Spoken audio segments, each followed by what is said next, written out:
नमस्कार दोस्तों। यह है इम्पोर्टेंट समाचार है, ठीक है ना। संपादकीय सभी एग्जामों के लिए समान दृष्टि से उपयोगी है, क्योंकि अपन इसमें वही फैक्ट पढ़ेंगे जो परीक्षा की दृष्टि से इम्पोर्टेंट है। आई बात समझ में? तो चलिए शुरू करते हैं। ये है जूट उत्पादन हो रहा है। आई बात समझ में? जूट उत्पादन, कौशल कार्य जूट के इधर क्या हो रहा है।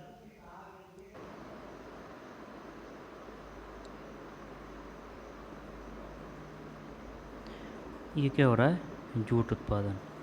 इसको हमारे यहाँ ढांचा बोलते हैं। ढांचा, जो ढांचा की जो खाल होती है ना, उसको छीलते हैं, उससे जूट बनता है।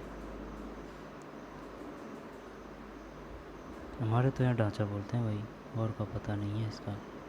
वही है, ऊपर से जो खाल है उसको पानी में भिगोते हैं पहले। भिगो ही रखते हैं। जैसे कि तलाई वगैरह होती है, आपने देखा होगा तो गाँवों में तलाइयों में या फिर तालाब में जो होती है ना वो ढांचे की पूड़ी, उसको भिगो के रखते हैं पानी के अंदर। जिससे कि क्या है कि वो उसका कवर जो क्या है कि मुलायम हो जाता है और नरम हो जाता है। और जो लकड़ी होती है, जो ढांचा की जो लकड़ी होती है, उससे अपनी पकड़ ढीली कर देता है। फिर उसको आसानी से छील लेते हैं, और छीलने के बाद में फिर ये वही जूट उत्पादन के ही काम में आता है। आई बात समझ में? जूट के काम आता है। जूट में जैसे कि बोरी बनाना वगैरह वगैरह। अब ये वही हो रहा है। ठीक है, पानी में खड़े हैं। एक महिला सड़े हुए जूट के तने से हाथ से फाइबर निकालती है। फाइबर ही बोलते हैं उसको। अब ये लकड़ी रह जाएगी, ये जलाने के काम में आएगी सुखा के। ठीक। श्रम गहन, एक महिला सड़े हुए जूट के तने से हाथ से फाइबर निकालती है। बहुत कठिन कार्य होता है भाई जूट, क्योंकि ये आमदनी का एक यही स्रोत होता है यहाँ। ठीक। और वैसे महिला, जितनी भी महिला हैं उनकी तुलना पुरुष नहीं कर सकते, क्योंकि वो सुबह से लेके शाम तक बहुत मेहनत करती है और रोज़ करती है। और ये घंटा का टाइम होता है 8 से 10। आई समझ में? यानी कि सुबह 5-6 बजे से 5 बजे से स्टार्ट होके शाम की 10-11 बजे तक इनका काम नहीं रुकता है। 2-3 घंटा आराम कर ले वो बात अलग है, शाम की टाइम टीवी देख ले वो बात अलग है थोड़ी बहुत 1 घंटा भर, और दोपहर में कुछ आराम थोड़ा बहुत। उन्हें इनको आराम नहीं मिलता है, इस वजह से इनको कभी हार्ट अटैक नहीं आता। कोई कोई रेयर जो बात अलग है वो अलग है। है वो समझ? क्योंकि सुबह से शाम तक जो काम करेगा भाई, उसका शरीर वैसे ही फिट रहता है, और इनका जीवन औसत होता है वो हमेशा पुरुषों से ज़्यादा ही रहता है। है बात समझ में? जो शारीरिक श्रम नहीं करते हैं उनका जो शरीर होता है वह मिट्टी हो जाता है। आई बात समझ में? जब फिर हार्ट अटैक है, हाइपर टेंशन है, या ब्लड प्रेशर वगैरह वगैरह, यही समस्या आती है इस वजह। इसलिए हमेशा रोज़ कुछ न कुछ ऐसा कार्य करें जिससे कि अपने शरीर से कुछ पसीना निकले। ठीक है ना? शारीरिक कार्य, जिससे तन भी तंदुरुस्त रहेगा, मन भी तंदुरुस्त रहेगा, और कोई बीमारी भी नहीं आएगी। आई बात समझ में? तो हार्ड वर्क ज़रूरी है। और ये तो उल्टे माइनस में जाते हैं, क्योंकि इनको तो दिन रात काम करना होता है। इनको आराम तभी मिलता है जब जैसे कि फसल नहीं है। लेकिन महिलाओं को कभी आराम नहीं मिलता। महीना तो वही सुबह से शाम तक काम जारी रहता है इनका। आई बस इनकी तुलना पुरुष कभी नहीं कर सकते, कभी भी नहीं कर सकते। ठीक है ना? अगर इनकी जो काम का जो है, यानी कि सुबह से लेकर शाम तक का जो कार्य है, अगर उसकी आमदनी को गिना जाए या फिर आमदनी के स्रोत में गिना जाए, तो पुरुष काफ़ी पीछे रह जाएगा। और चल ठीक है, मान ली अगर ये आमदनी नहीं की जाए, यानी कि ये कार्य नहीं की जाए सुबह से लेके और शाम तक, तो जो है ना, जो जो ऑफिस जाएंगे, जो स्कूल जाएंगे, या फिर जो उद्योगपति हैं, या फिर जो किसी भी ऑफिस है, या फिर पढ़ाने जाएंगे, या फिर जो भी जहाँ भी जिस प्रकार का भी कार्य करते हैं, वो सब ठप्प है। क्योंकि खाना ही नहीं मिलेगा। खाना ही नहीं मिलेगा तो फिर तुम काम क्या करोगे? क्या करोगे? ये वाली बात है भाई। आई बात समझ में? तो इनकी तुलना किसी से नहीं की जा सकती। ये सर्वश्रेष्ठ है, अतुलनीय है, अनुपम है। और कोई कोई महिला तो क्या है कि घर का तो काम है ही तो है, लेकिन बाहर का भी करना पड़ता है, क्योंकि वहाँ घर में कमाने वाले सिर्फ वो दो ही हैं, बच्चे हैं जो छोटे हैं, पति है जो बाहर कमाने गया, और जैसे कि फसल वगैरह का काम पड़ता है तो खुद की कटाई वटाई करके फिर और दूसरों के खेतों में हाथ बटाते हैं, जिससे कि उनको कुछ पैसे मिल जाएं। ठीक, क्योंकि काम फसलों के ही टाइम पे होता है, क्योंकि उनका सीजन होता है फसलों का, कटाई, बुआई, गुड़ाई वगैरह वगैरह। तो चलिए शुरू करते हैं।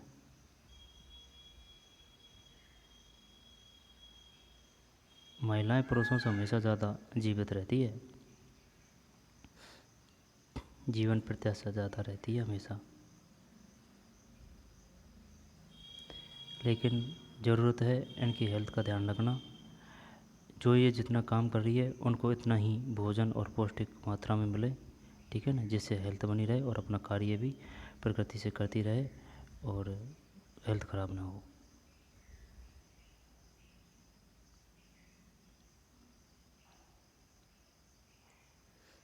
आगे चलते हैं।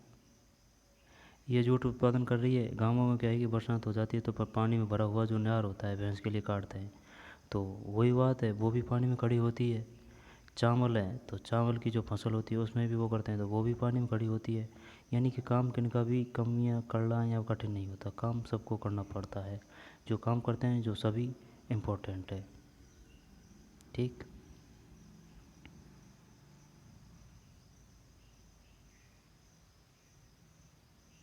ये ढांचा ही बोलते हैं इसको हमारे यहाँ, ढांचा। आई बात समझ में? इसको क्या है कि पानी में भिगो के रखते हैं, जब ये खाल उछाल के अलग कर देते हैं, जब ये खाल से ही बनता है जूट फाइबर जो भी है।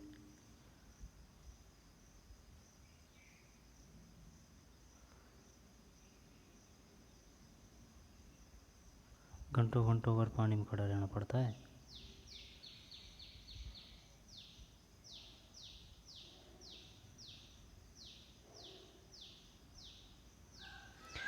जूट के तने से निकाले गए रेशों को बंडलों में बांधा जाता है। ठीक,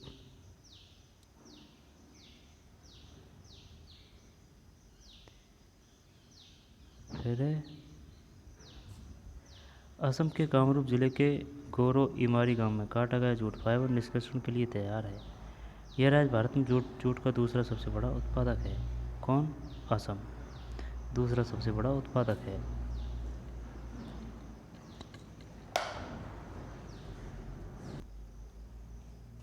सुनहरा रेशा भारत में सबसे महत्वपूर्ण प्राकृतिक फाइबर और नकदी फसलों में से एक जूट पैकिंग की ज़रूरतों के मामले में प्लास्टिक का एक बायोडिग्रेडेबल और पर्यावरण के अनुकूल विकल्प है।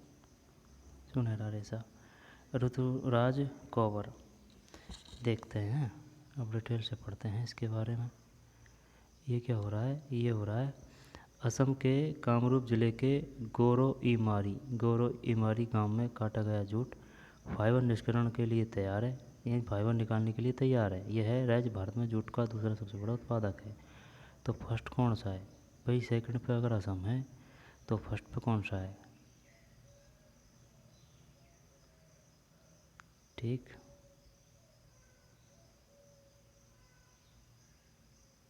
काम कोई भी हो मेहनत सब में होती है।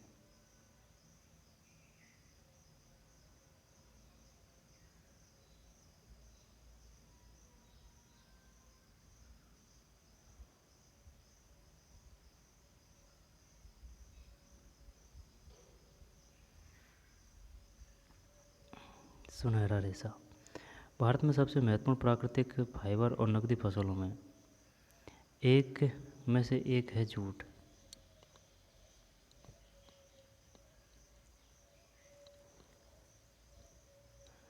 मामलों से एक जूट पैकिंग की ज़रूरतों के मामले में प्लास्टिक का एक बायोडिग्रेडेबल और पर्यावरण के अनुकूल विकल्प है। JUT जिसे गोल्ड फाइबर के रूप में जाना जाता है। JUT golden fibre. ये बताइए गोल्डन फाइबर के रूप में किसे जाना जाता है? जूट को।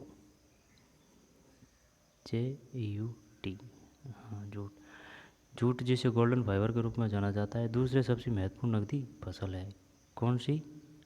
सेकंड नंबर की। दूसरी सबसे महत्वपूर्ण नकदी फसल है कपास की खेती के मामले में भारत दूसरे स्थान पर है। एक एक बात को देख, पहले तो ये बताइए गोल्डन फाइबर किसे कहा जाता है? जूट को। और सबसे ज़्यादा उत्पादन कहाँ होता है? फर्स्ट का पता नहीं है, सेकंड नंबर समय है ना। और भारत कौन से स्थान पर है? दूसरे स्थान पर है। कपास खेती में भारत दूसरे स्थान पर है। और उपयोग भारत सबसे बड़ा उत्पादक है। स्थान पर और उपयोग भारत सबसे बड़ा उत्पादक है। दुनिया में जूट का सबसे बड़ा उत्पादक राज्य पश्चिम बंगाल है, यानी फर्स्ट पे भाई साहब पश्चिम बंगाल है, सेकंड पे असम हो गया, पश्चिम बंगाल और असम और बिहार है। कच्चे जूट की खेती और व्यापार में लगभग 14 मिलियन लोगों की आजीविका चलती है। फर्स्ट पे पश्चिम बंगाल, सेकंड पे असम और बिहार है, सेकंड पे असम और थर्ड पे बिहार है। भारत कौन सा स्थान रखता है जूट में? दूसरे स्थान पर। और नकदी फसल के रूप में जूट कौन से स्थान पर है? दूसरे पे। दूसरा ज़्यादा है। दूसरा क्यों ज़्यादा है? पश्चिम बंगाल बिहार है, जूट में अपन दूसरे स्थान पे हैं। आई समझ में? भारत सबसे बड़ा उत्पादक है और दुनिया में जूट का सबसे बड़ा उत्पादक राज्य, यानी फर्स्ट नंबर पे आ रहे हैं क्या अपन? भारत सबसे बड़ा उत्पादक है। दोबारा देख ले, कोई दिक्कत नहीं है।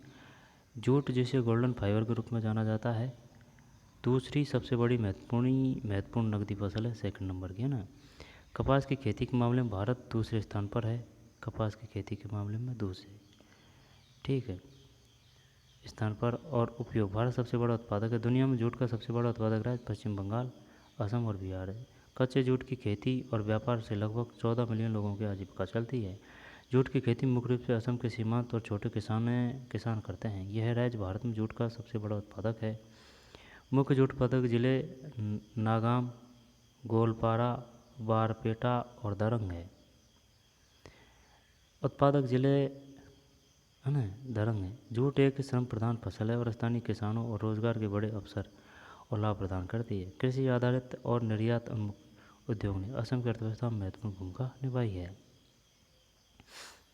असम बास्ट फाइबर की फसल को वानस्पतिक वृद्धि की एक निश्चित अवधि के बाद किसी अवस्था में काटा जा सकता है, आमतौर पर 100 से 150 दिनों के भीतर, यानी कि 3 1 3 3 4 3 3 चौकू 12, यानी कि 4 महीना में। वही है जूट की फसल की कली पूर्व या कली अवस्था में कटाई सबसे अच्छी गुणवत्ता वाला फाइबर देता है। हालांकि पैदावार कम होती है, पुरानी फसल अधिक मात्रा में पैदावार देती है।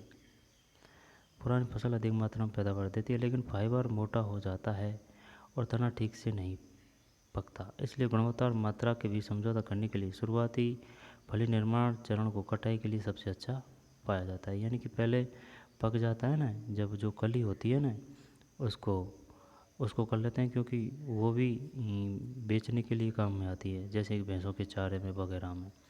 और फिर जो ये तना रहता है उससे ही मिलता है ये फाइबर।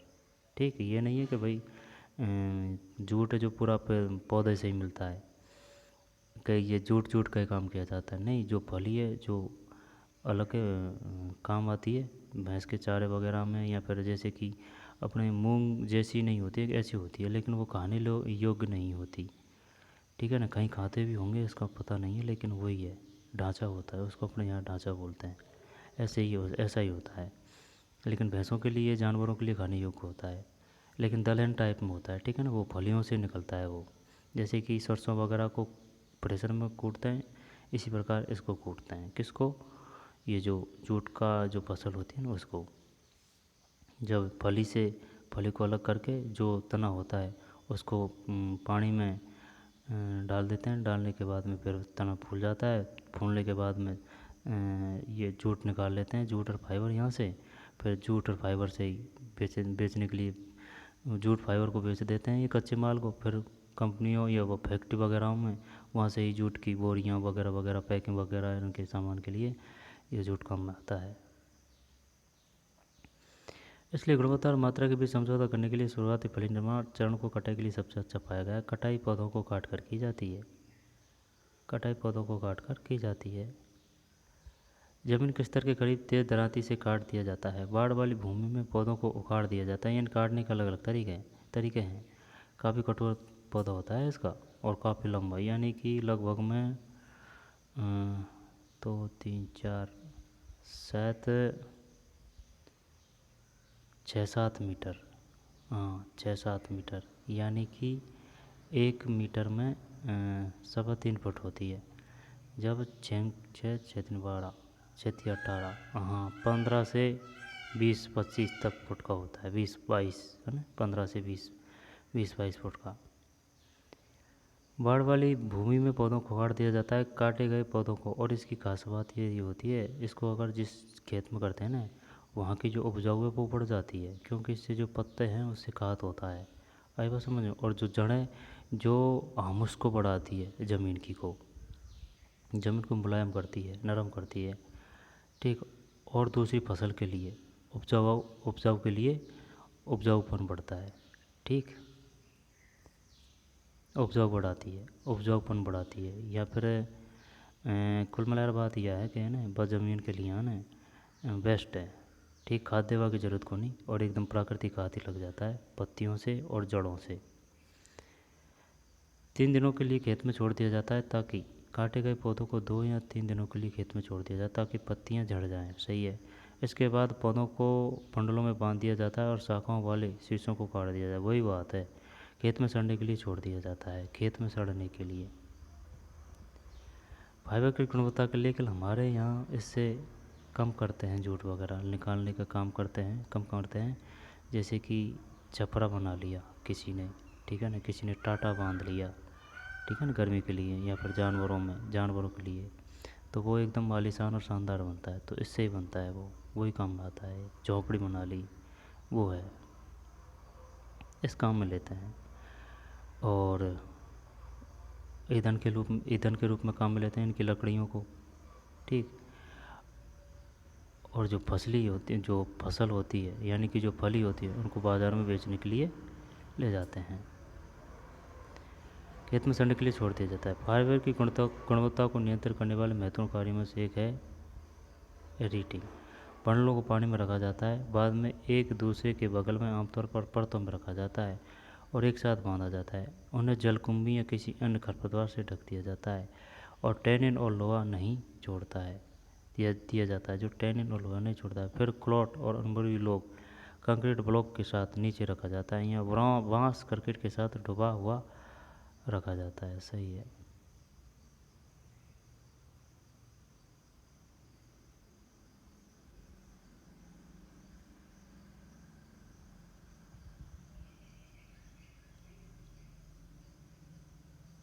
शायद इनसे जूट निकाल लिया गया है, ये ईंधन के काम में आएगी।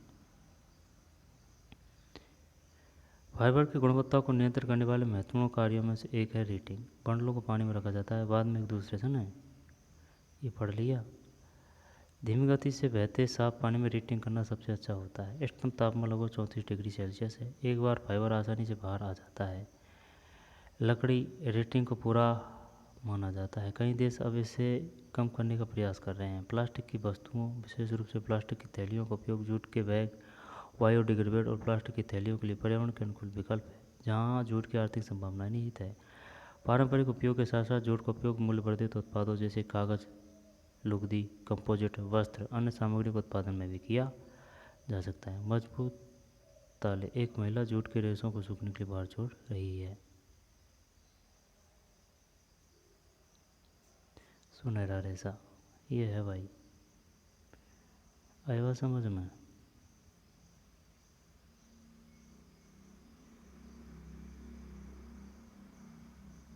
तो चलिए, ये क्या है कि ये ट्रांसलेट किया है किसी भाई ने, तो इस वजह से इसमें दिक्कत है। इंग्लिश का ट्रांसलेशन है ये।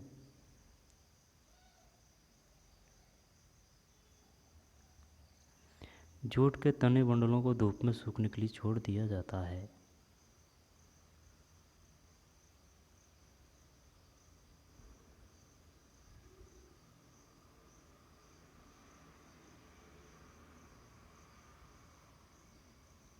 किसान तने से निकाले गए रेशे को अपने साथ ले जाता है।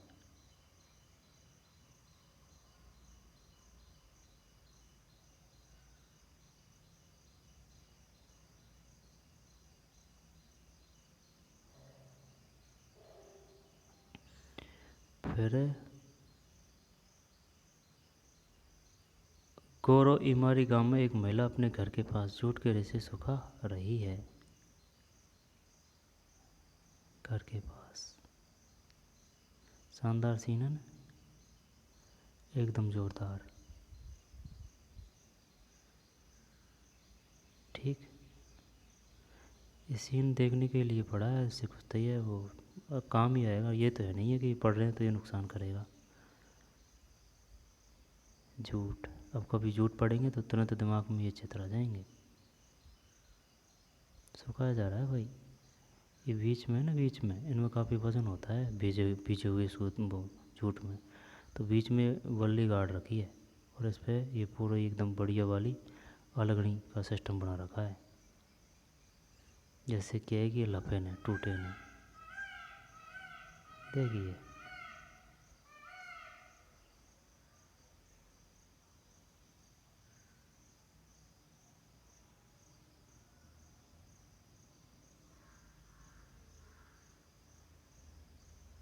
तार जा रहे हैं भाई लाइट के।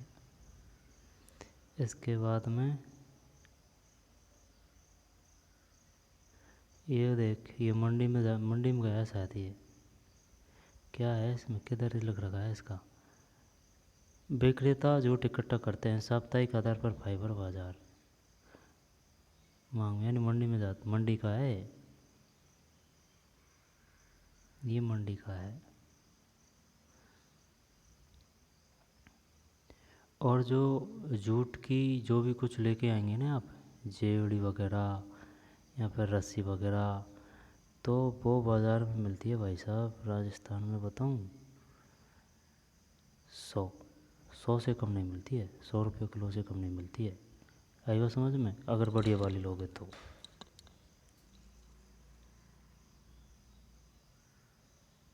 गाँवों में तो ज़्यादातर बड़े बूढ़े हैं ना, अब तो क्या कम बनाते हैं, लेकिन पहले गाँवों में बना लेते थे रस्सी जूट वगैरह की, खरीद लाने की कोई ज़रूरत ही नहीं थी।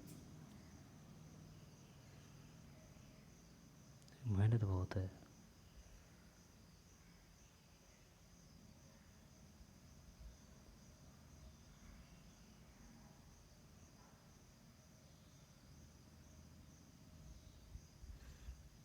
ये पटक रहा है भाई माल को डेयरी में, मंडी का सीन है।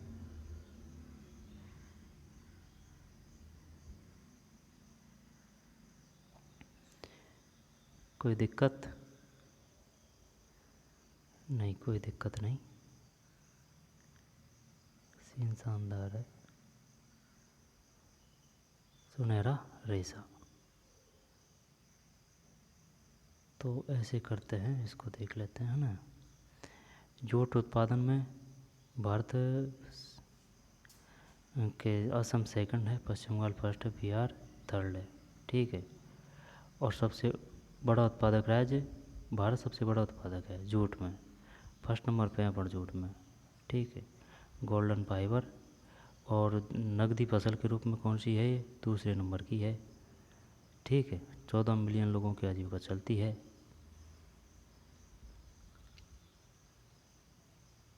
तो मिलते हैं नई वीडियो में, धन्यवाद।